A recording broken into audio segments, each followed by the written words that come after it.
fire of ancestors to the gods, of the open sky, the evolution of spirit and nature.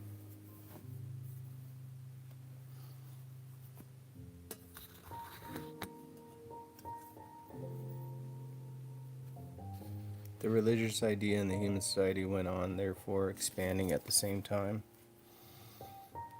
The earth gave birth to Olympus. The flame of ancestors rose into the light of heaven. Humanity was born under two religions, one of the dead, one of the world. The first found divinity is the human soul, the immortal flame of the ancestors. The second discovered divinity in the physical universe, the power of earth, sky, and light. The first was inward and domestic, the second outward and cosmic. From these two intuitions, the soul within and the force without, arose the twin theologies of antiquity. Their coexistence was not conflict, but complement. The family's God and the world's God watched together over man. Religion thus doubled itself. One rooted in memory, one in wonder. The earliest man lived face to face with nature, not as an observer, but as her child. The sky was his ceiling, the forest his temple, the wind his messenger. He feared and loved what sustained him, cloud, sun, and storm. Dependence gave birth to devotion, terror to veneration, gratitude to prayer. The forces that nourished or destroyed him became divine. Thus were born Zeus in the thunder, Demeter in the field, Helios in the morning. Nature became the second scripture, vast and personal, but full of living powers.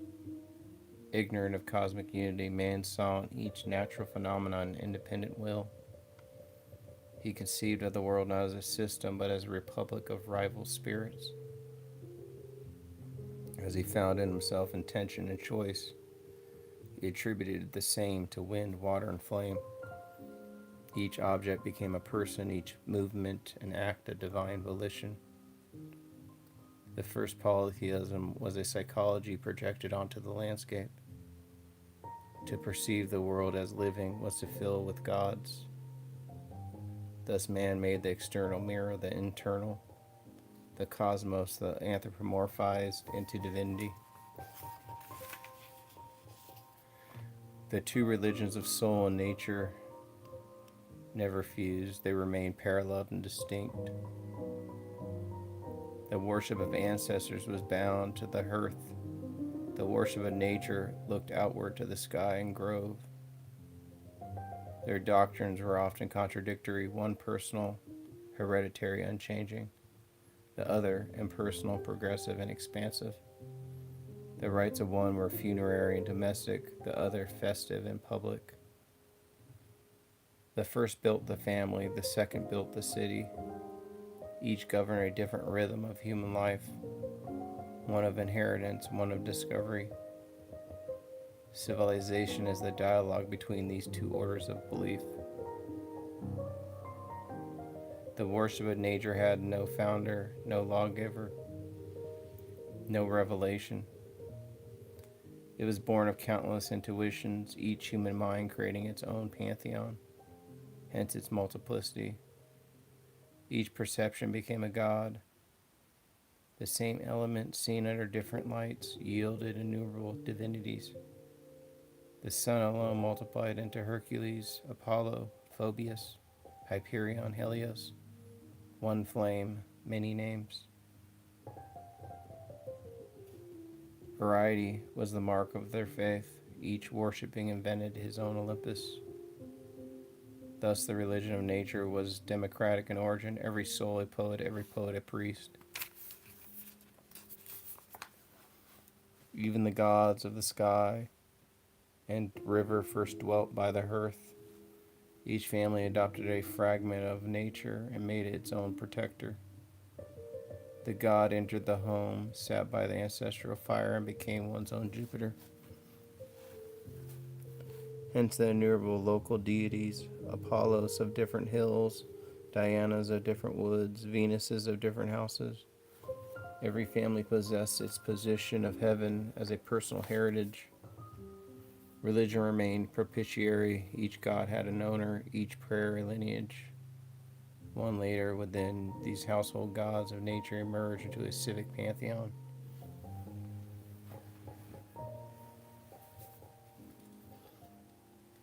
Prestige consecrated the gods of powerful families into gods of the city.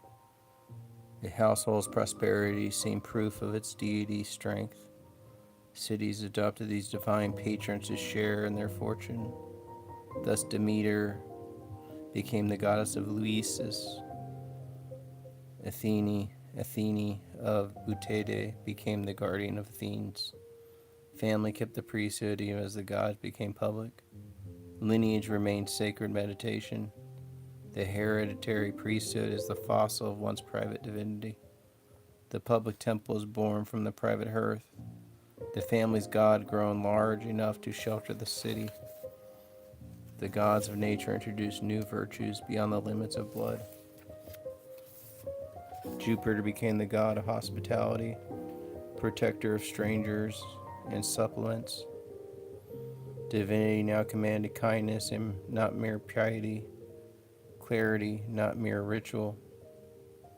The gods began to appear among men to teach concord and mutual aid. The religion transformed duty from filial obedience to social virtue. The sacred thus expanded from the inheritance to the fraternity. In the name of Zeus, man's first recognized the stranger as brother. As the new gods grew in majesty, they departed from the hearth and sought their own abode. The small domestic cella enlarged into a temple. The temple imitated the old sanctuary but removed its hierarchy. The fire became altar, the statue became God. The sacred flame that once ruled was now servant, carrying prayers to the greater divinity. Thus, architecture memorialized a spiritual transition from the intimacy of the hearth to the grandeur of the public shrine. The temple was not a new invention, but an enlargement of the house of man for the dwelling of heaven. When the temple opened its doors to the multitude, the city was born.